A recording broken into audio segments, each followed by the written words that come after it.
I watched through my kitchen window as Margaret Thornfield stood knee-deep in my lake with a surveyor's measuring stick, her perfectly pressed khakis now soaked and muddy. She was screaming into her phone about emergency drainage permits, while 3 county officials looked on with clipboards, clearly uncomfortable with the chaos unfolding before them. What she didn't know, what she couldn't possibly know, was that I was holding the ace of spades in this whole twisted game. The deed to the dam that controlled every drop of water in Willowbrook Lake sat locked in my safe, and I was about to play it. But this nightmare started 6 months earlier, when I thought I'd finally found paradise. Moving to Willowbrook Estates felt like winning the lottery. After 20 years of cramped city apartments and honking traffic, I'd saved enough to buy my dream property, 3 acres of pristine land with 200 feet of lake frontage. The realtor, Janet, had practically glowed when she showed me the place. "This is it, David," she'd said, gesturing toward the crystal-clear water that stretched nearly half a mile across. "Private lake access, no boat traffic from outsiders, and the most peaceful community you'll ever find." The house itself was modest, a 1970s ranch that needed work, but the location was everything. Ancient oak trees framed my property line, their branches creating a natural canopy over the water. At sunset, the lake turned golden, reflecting the sky like liquid metal.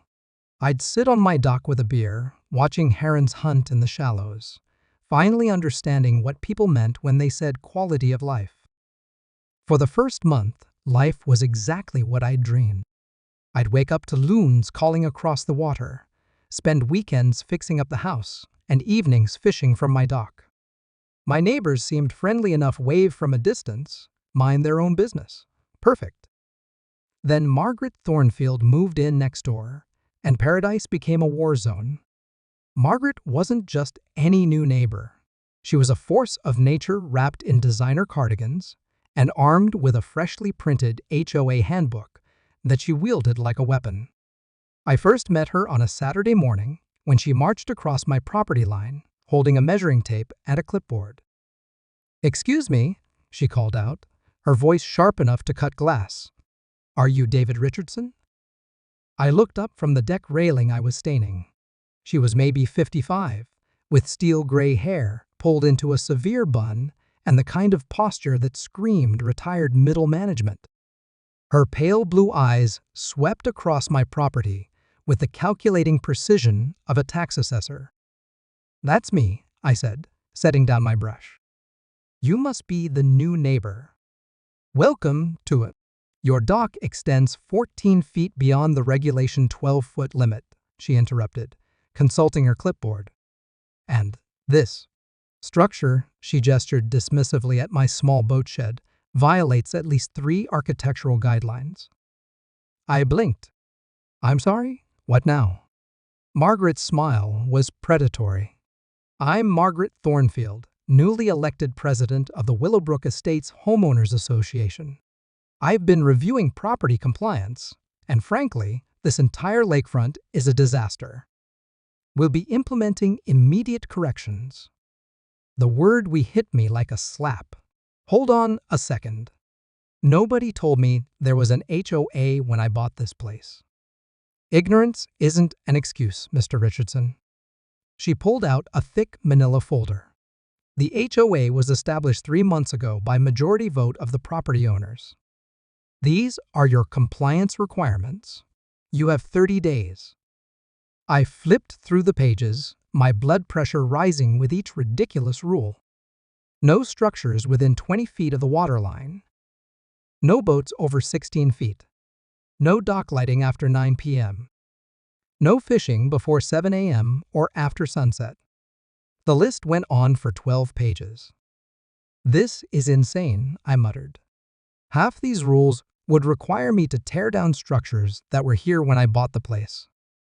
Margaret's smile widened. "Welcome to civilization, Mr. Richardson. Some of us prefer to live in a community with standards." That night, I called Janet, my realtor. She sounded genuinely confused when I explained the situation.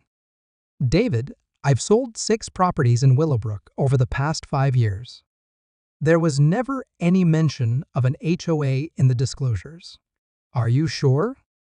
I'm holding 12 pages of rules that say otherwise. Janet promised to investigate, but her call the next morning made my stomach drop. It's technically legal, she said, her voice tight with frustration. If a majority of property owners vote to establish an HOA, they can do it retroactively. The county records show it was filed 3 months ago. How many people voted for this? That's the thing, David. There are only 8 properties around the lake. Margaret apparently convinced 4 others to sign on. It was legitimate, barely. I spent the next week researching my options. The lawyer I consulted gave me the bad news in sterile legal terms. I could fight the HOA's establishment, but it would cost more than my annual salary and take years to resolve. In the meantime, I'd be subject to their rules and fines. Margaret, meanwhile, wasn't waiting for my compliance period to expire. She started showing up unannounced, measuring things with a surveyor's tape and taking photos. She'd arrive at 7 a.m., sharp clipboard in hand, documenting every violation she could find. "Your firewood stack exceeds the permitted height," she announced one morning, standing in my driveway like she owned it. "It's 2 feet tall, Margaret. The limit is 18 inches. I'll need you to relocate it behind your house, where it won't be visible from the street." The pettiness was breathtaking. She cited me for leaving my garbage cans out 3 hours past pickup. She measured my grass and issued a warning when it reached 3.2 inches. The limit is 3 inches exactly. She even complained about the color of my mailbox. Apparently forest green wasn't on the approved list. "You see how his dock extends beyond the approved limit?" she'd say to Harold Wickham, an elderly retiree who looked deeply uncomfortable with the whole situation. "It creates an unfair advantage in terms of water access." Harold would nod weakly and avoid eye contact with me. I couldn't blame him. Margaret had that effect on people. She was like a human steamroller, flattening any opposition with sheer force of will and an endless capacity for petty tyranny. The breaking point came on a Wednesday evening. I was out on the lake in my small fishing boat, enjoying the sunset, when Margaret appeared on her dock with a bullhorn. A TTENTION, Mr. RICHARDSO, and her amplified voice echoed across the water. YUAREINVIOLATIONOFNOISEO DINA ACE47B MOTORIZE DDW TERC RAFT AREPRAA TAEE EEF TTE EEA CEFM. Every other resident around the lake stopped what they were doing. Mrs. Chen paused while watering her flowers. The Johnson kids quit playing on their lawn. Even the herons seemed to freeze in place, startled by the electronic squawking. "MYMOTORISNEVENONI," shouted back. IDLENOISAST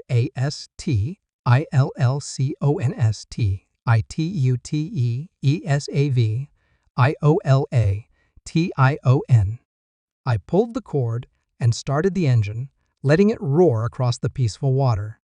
If she wanted noise violations, I'd give her noise violations. But as I headed back to shore, I caught sight of something that made my blood run cold. Margaret was on her phone again, but this time she was taking pictures of something different. She was photographing the old concrete structure at the narrow end of the lake, the place where Willowbrook Creek fed into the basin. The structure I'd noticed, but never really paid attention to. She was photographing the dam. That night, I couldn't sleep. Margaret's interest in the dam bothered me in a way I couldn't explain. I'd assumed it was just another piece of old county infrastructure, maybe from when they'd built the lake decades ago. But her calculating expression as she documented it suggested something else entirely. At 6 a.m., I drove to the county clerk's office as soon as they opened. The elderly woman behind the counter, Dolores, had worked there for 30 years and knew every property dispute in the county. "I need to see the property records for Willowbrook Lake," I told her. "Specifically, anything related to the dam or water rights." Dolores raised an eyebrow. "Having trouble with that new HOA president, are you? Margaret something? You've heard about her?" "Honey, half the county has heard about her. She's been in here every week for the past month, pulling records and filing permits." Dolores disappeared into the back room and returned with a stack of folders that made my heart race. "Here's the thing about Willowbrook Lake," she said, settling into her chair like she was preparing for a long story. "It's not technically a natural lake. It was created in 1952 when old Henry Willowbrook dammed up the creek to power his lumber mill. When Henry died in 1978, his family sold off the surrounding land, but kept the dam rights." My mouth went dry. "What happened to those rights?" "Well, that's the interesting part." Dolores pulled out a yellowed deed. Henry's grandson couldn't afford the maintenance costs, so he sold the dam rights to the state in 1995. But then the state decided it was too small to manage, so they auctioned it off to a private buyer in 2018. She slid the deed across the counter, and my world tilted sideways. The dam rights to Willowbrook Lake had been purchased by D.R. Holdings, LLC. And according to the state business registration attached to the file, D.R. Holdings was a shell company I'd set up years ago for tax purposes when I freelanced as a web developer. I owned the dam. I controlled every drop of water in Willowbrook Lake. I sat in the parking lot of the county clerk's office for 20 minutes, staring at the deed in disbelief. When I'd bought the lake property, my lawyer had handled all the paperwork through D.R. Holdings for privacy reasons. Apparently, that same privacy had worked in reverse. The seller never knew who was buying the dam rights, and I never knew I was buying them. The implications hit me like a freight train. Margaret could cite me for dock violations all she wanted, but she was standing on the shore of my lake. Every drop of water lapping against her precious property line was there because I allowed it to be there. I called my lawyer immediately. "Frank, I need you to explain something to me about water rights and dams." Frank Martinez had handled real estate law for 20 years, but even he seemed impressed by the situation. "David, if you control the dam, you control the water level. Within environmental limits, of course, but yes, you could theoretically lower the lake level significantly." "How significantly?" "Well, let's see." I heard papers rustling. According to the environmental impact study from 2018, the dam could be lowered up to 8 feet without violating state water management requirements. That would reduce the lake surface area by approximately 60%. I did quick math in my head. 60% would take the water line back about 50 feet from most shoreline properties. Margaret's dock, the dock she was so proud of, would be sitting on dry land. "Frank, I need you to file the paperwork to make me aware of all my rights as dam owner," quietly. "Are you planning something I should know about?" I watched through my windshield as Margaret's BMW pulled into the county clerk's office parking lot. She got out with her usual clipboard and manila folders, marching toward the building with military precision. Let's just say I want to understand all my options. Over the next 2 weeks, I watched Margaret's campaign against me intensify. She had recruited Mrs. Patterson from across the lake to document my infractions with a telephoto lens. Harold Wickham started avoiding eye contact entirely. Even the Johnsons, who had teenagers that loved fishing from my dock, stopped returning my waves. The citations piled up. Dock, too long. Boat, shed too close to water. Firewood stack visible from street. Grass 0.3 inches over regulation height. Each violation came with a $50 fine and a 14-day correction period. But Margaret's real masterpiece was still coming. I was replacing a board on my dock when she appeared at the property line with a man in a suit and hard hat. He had surveying equipment and official-looking documents.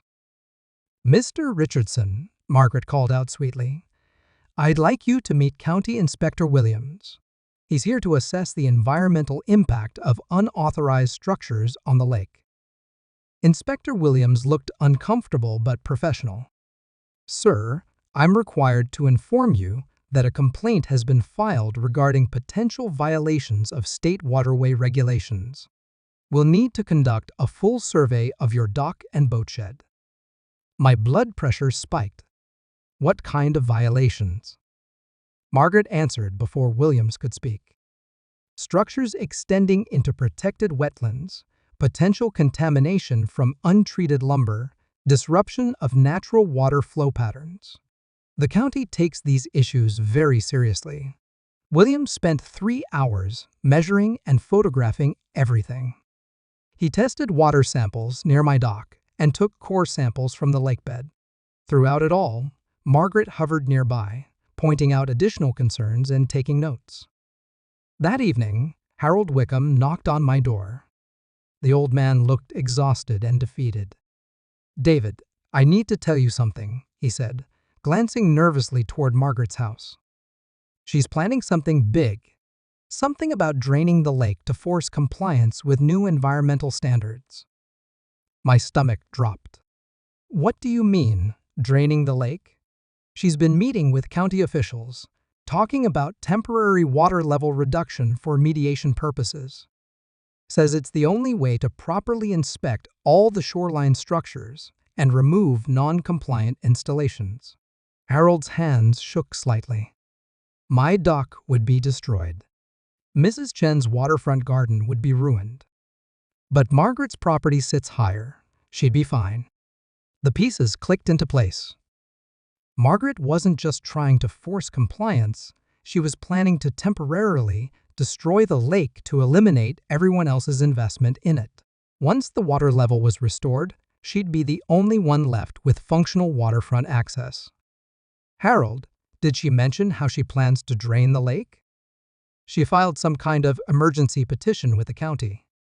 Says the old dam needs immediate inspection, and the only way to do it safely is to lower the water level." Harold met my eyes with genuine fear. "David, she's going to ruin us all." That night, I made 3 phone calls that would change everything. The first was to Frank Martinez. "Frank, I need you to file an immediate claim establishing my rights as dam owner. Full rights, including water level management." "David, what's going on?" "Margaret's trying to drain the lake through county action. I need to beat her to the punch." The second call was to a civil engineer I'd found online. "Jim, I need a complete survey of Willowbrook Dam and a plan for controlled water level reduction. Can you have it done by tomorrow? It'll cost you, but yeah, we can make it happen." The third call was to my old college roommate Mike, who now worked for the County Environmental Division. "Mike, I need a huge favor. There's a petition filed by someone named Margaret Thornfield about emergency dam inspection at Willowbrook Lake. Can you tell me where that stands?" Mike called back an hour later with news that made my hands shake. "David, that petition is moving fast. She's got support from 3 county commissioners. The preliminary approval came through this afternoon for emergency water level reduction starting Monday. Monday, 4 days away." "Mike, what would happen if the dam owner filed a competing petition?" "Well, owner's rights would supersede county action, but they'd need proper environmental assessments," and Mike paused. "Wait, why are you asking about owner's rights?" "Because I own the dam, Mike, and I'm about to prove it." Friday morning at 8 a.m. sharp, Frank Martinez walked into the county commissioner's office with a folder that would detonate Margaret's entire plan. The folder contained my deed to the dam, a professional engineering assessment of water level management options, and a formal petition for controlled lake level adjustment for infrastructure maintenance and compliance verification. At 8:15 a.m., I was standing in my driveway when Margaret's BMW came screeching to a halt at my mailbox. She practically levitated out of the driver's seat, her face red with rage. "WHATDOYUTHINKY or your ADOING," she screamed, waving a paper that I assumed was notification of my competing petition. "Good morning, Margaret. Beautiful day for lake management, isn't it? You cannot interfere with official county business. I have permits. I have authority." I leaned against my truck, enjoying this moment more than I probably should have. "Actually, Margaret, you have neither. See, funny thing about lakes, they're controlled by whoever owns the water rights. And it turns out I own them." Her face went from red to purple. "That's impossible. I researched every property record around this lake." "Did you research DIA? R Holdings, LLC?" The color drained from Margaret's face so fast I thought she might faint. She stood there for a full 30 seconds, her mouth opening and closing like a fish gasping on dry land. You can't." "I can, and I am. See, Margaret, you taught me something valuable about reading the fine print." So I had my lawyer read all my fine print. Turns out, I've been far too generous with my lake. Margaret's hands started shaking. "The county won't let you.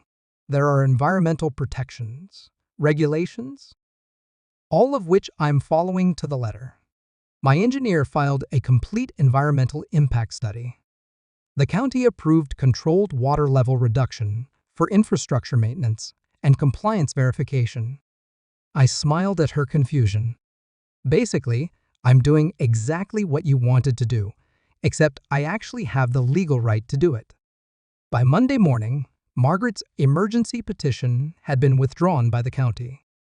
My petition, backed by legal ownership and proper environmental assessments, had been approved with a 2-week timeline for controlled water level reduction. I started the process slowly, opening the dam's control valves just enough to drop the water level 6 inches per day. The change was barely noticeable at first, but Margaret was out there every morning with her measuring stick, watching her waterfront empire shrink inch by inch. Tuesday morning, Harold Wickham knocked on my door again, but this time he was grinning. "David, I don't know what you did, but Margaret spent 3 hours on the phone yesterday screaming at county officials. Something about unauthorized water management?" "Just exercising my property rights, Harold." By Wednesday, the water had dropped 3 feet. Margaret's precious dock was starting to look ridiculous, a wooden pier jutting out over exposed lake bed and shallow water. Her boat, a pristine pontoon she'd bought specifically for proper lake management, was sitting in 8 inches of water like a beached whale. Thursday brought the real fireworks.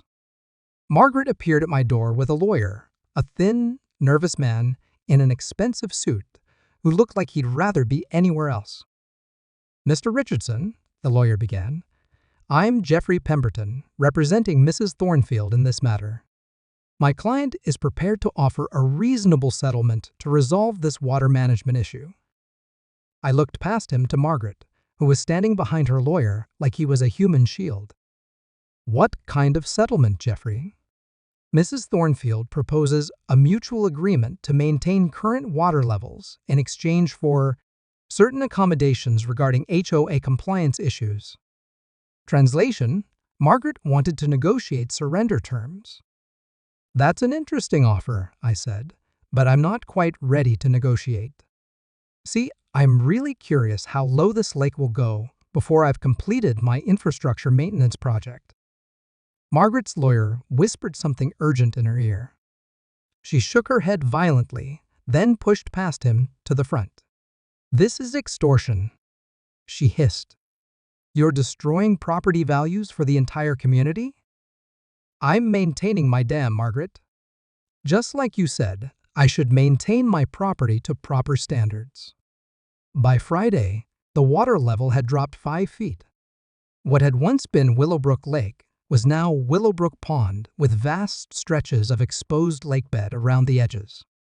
The site was actually kind of beautiful in a post-apocalyptic way, like a landscape painting of environmental change. Margaret's dock now extended 12 feet over dry land. Her pontoon boat sat tilted at an embarrassing angle in 2 feet of muddy water. The excessive boat shed she'd cited me for was now clearly sitting on my property, well above the new waterline. But the real masterpiece was Margaret's own shoreline. Her property, which she'd bragged sat at the optimal elevation for lake access, was now 50 feet from the water's edge. The beautiful stone patio she'd built for proper entertaining overlooked a field of exposed lakebed and scattered fish bones. Saturday morning brought a parade of cars to my driveway.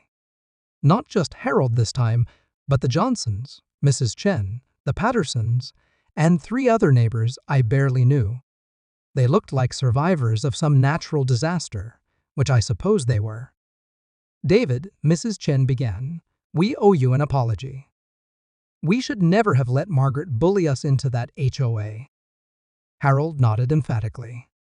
"She convinced us you were the problem, that your dock was somehow ruining the lake for everyone else.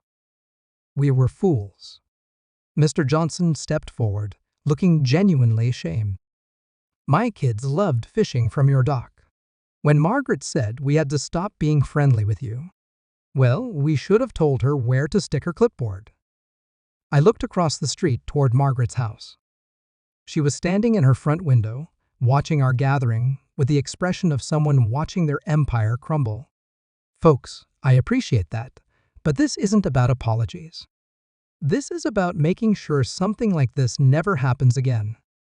Mrs. Patterson, who had been silent until now, spoke up. "What do you mean?" "I mean the HOA ends today.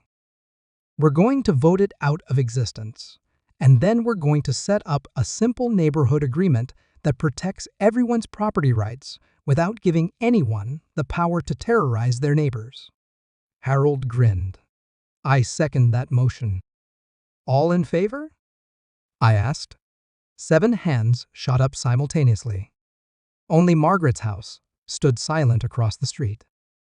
Monday morning brought Margaret's last desperate attempt at victory.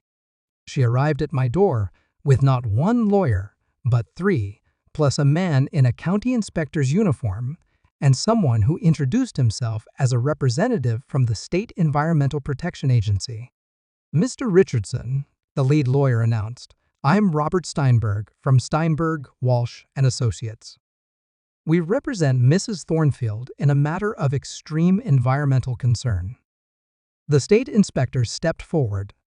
"Sir, we've received reports of potential environmental damage from unauthorized water level manipulation. I need to inform you that you could be facing significant fines and potential criminal charges." My stomach clenched, but I kept my voice steady.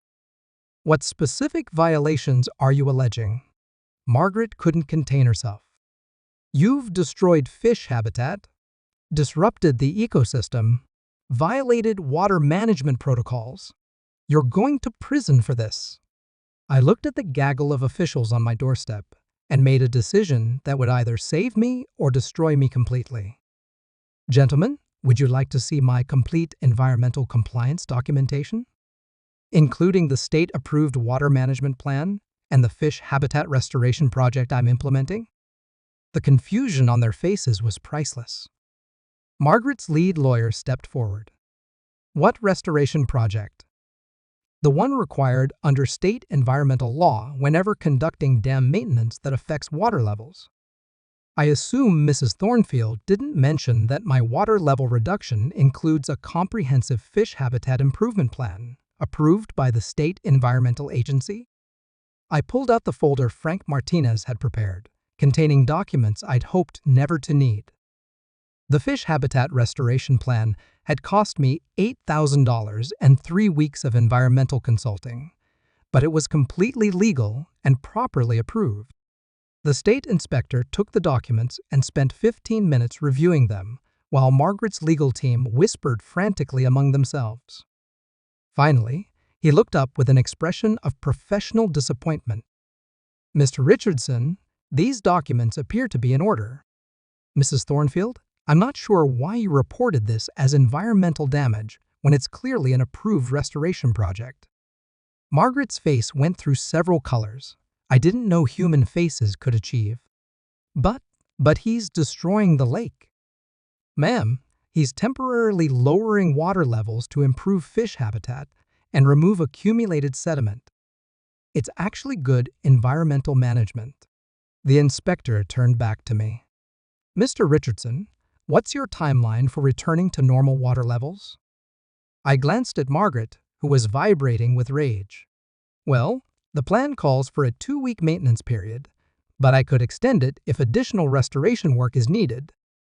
"Extendit?" Margaret shrieked. The inspector winced at her volume. "Ma'am, that's Mr. Richardson's decision as the property owner.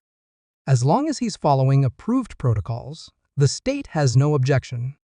After the officials left, Margaret stood alone in my driveway, her legal army having retreated to their expensive cars. She looked smaller somehow, like a deflated balloon that had once been shaped like a tyrant. "You've ruined everything," she said, her voice barely above a whisper. "No, Margaret. You ruined everything. I just fixed it. The property values, the community standards, will be fine once people can enjoy the lake again without living in fear of clipboard inspections and measuring tape violations." She looked across the street toward her house, where her husband was loading suitcases into their car. "Henry says we should move. Says this community isn't what we thought it was." I felt a twinge of something that might have been sympathy. "Margaret, you could have had everything you wanted. A beautiful lake, nice neighbors, peaceful community. But you couldn't stand not controlling it." She turned and walked toward her car, then stopped and looked back. "When will you raise the water level?" "When I'm satisfied that my dam maintenance is complete and my fish habitat restoration project is properly established." "And when will that be?" I looked across the shrinking lake, where Harold was walking his dog along the exposed shoreline, and the Johnson kids were exploring tide pools that hadn't existed a week ago. Mrs. Chen was taking pictures of some interesting rocks that had been revealed by the lower water level. "I'd say about 2 weeks after you move out, Margaret." 2 weeks after the moving truck left Margaret's driveway, I began the slow process of returning Willowbrook Lake to its natural level. The fish habitat restoration project had worked better than expected. We'd removed decades of accumulated sediment and installed new spawning areas that would improve the ecosystem for years to come. Harold Wickham helped me document the process, taking pictures as the water slowly rose to cover the improved lake bed. "David, I have to say, the lake looks better now than it has in 20 years." He was right. The water was clearer, the shoreline more natural, and the fish population was already showing signs of recovery. My environmental terrorism, as Margaret had called it, had actually improved the lake Margaret claimed to be protecting. The new neighborhood agreement we'd drafted was simple: respect each other's property, maintain reasonable standards, and resolve disputes through conversation rather than citations. No HOA fees, no compliance inspections, no measuring tapes at dawn. Mrs. Chen planted a beautiful garden where Margaret's dock had once extended over the water. The Johnsons installed a fire pit for evening gatherings. Harold built a bird-watching station. The Pattersons started hosting weekend barbecues. It was everything Margaret had claimed to want: a beautiful, well-maintained community achieved through cooperation instead of domination. The new neighbors. 6 months later, a young couple named Sarah and Tom moved into Margaret's old house. They knocked on my door, their first weekend, carrying a plate of homemade cookies and looking slightly nervous. "Hi, we're your new neighbors," Sarah said. "We heard there was some kind of drama with the previous owners? Something about an HOA?" I accepted the cookies and invited them to sit on my deck overlooking the lake. "There was an HOA briefly." It didn't work out. Tom looked relieved. Good. We hate HOAs. We just want to enjoy the lake and be good neighbors. That's all any of us want, I said. As the sun set over Willowbrook Lake, turning the water golden in that magical way that had first captured my heart, I realized Margaret had given me something valuable after all. She'd taught me that paradise isn't a place you find, it's a place you create, defend, and share with people who understand its value. The deed to the dam still sits in my safe, but I've never needed to use that power again. Turns out, when you treat people with respect and trust them to do the right thing, they usually do. Last week, I got a letter from Margaret. She and Henry had moved to a retirement community in Arizona, where she'd apparently joined the residents' committee and was implementing much-needed improvements to community standards. The letter was brief, David. I hope you're satisfied with what you've done to Willowbrook. The property values never recovered after your stunt with the lake. I checked online real estate listings for Willowbrook Estates. Property values had actually increased by 18% over the past year, with multiple listings highlighting peaceful community atmosphere and excellent neighbor relations. I wrote back a short note. Margaret, property values are fine. But more importantly, property owners are happy. Sometimes that's worth more than compliance with arbitrary rules. I never heard back from her, but Harold mentioned that his nephew was considering buying a lot on the other side of the lake. Says he heard great things about the community here. Something about neighbors who actually look out for each other. That evening, I sat on my dock with a beer, watching the herons hunt in the clear water and listening to the Johnson kids laughing as they fished from their restored shoreline.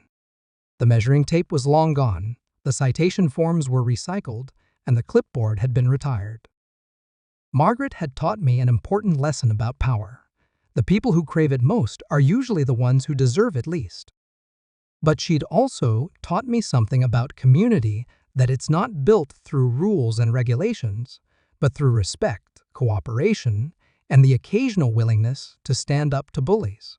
The dam is still there, a quiet reminder that sometimes the best defense against tyranny is the power to say no. But the real protection for our little slice of paradise comes from something much simpler: neighbors who choose to be neighbors rather than adversaries with property lines. And that, it turns out, is worth more than all the perfectly measured docks and regulation height grass in the world. As the stars reflected in the calm water of Willowbrook Lake, I raised my beer in a silent toast to Margaret Thornfield, the HOA president, who accidentally taught an entire community how to live in peace.